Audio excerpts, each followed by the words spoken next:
నేడు జనగణన ప్రారంభం ప్రజల సహకారం అవసరమని రేణిగుంట మండల ఎంఆర్ఓ శ్యాంప్రసాద్ తెలియజేశారు. భారత ప్రభుత్వం ఆధ్వర్యంలో దేశవ్యాప్తంగా జనగణన కార్యక్రమం నేడు అనగా మే నెల 1వ తారీఖు నుంచి ప్రారంభమవుతుంది.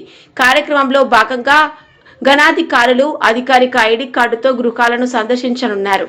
ప్రజలు వారి గుర్తింపు కార్డులను పరిశీలించిన తర్వాత సరైన పూర్తి వివరాలు అందించాలని అధికారులు కోరుతున్నారు. జనగణనలో ఇచ్చే సమాచారంతో ప్రభుత్వ పథకాలు ఎలాంటి ప్రభావం ఎదుర్కొన్నవని భయపడవలసిన అవసరం లేదని స్పష్టం చేశారు.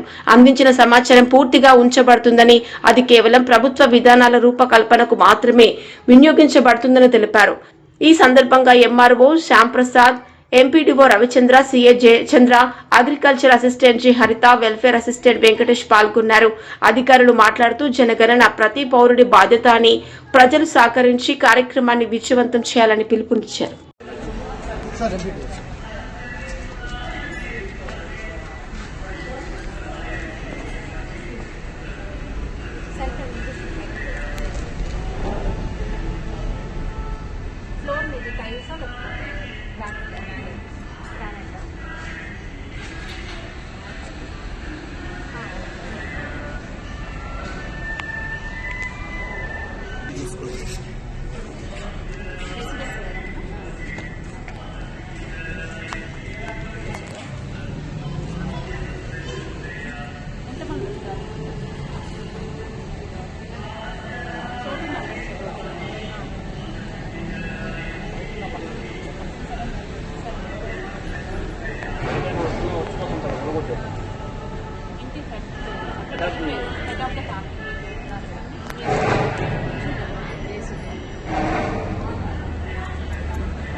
Yes.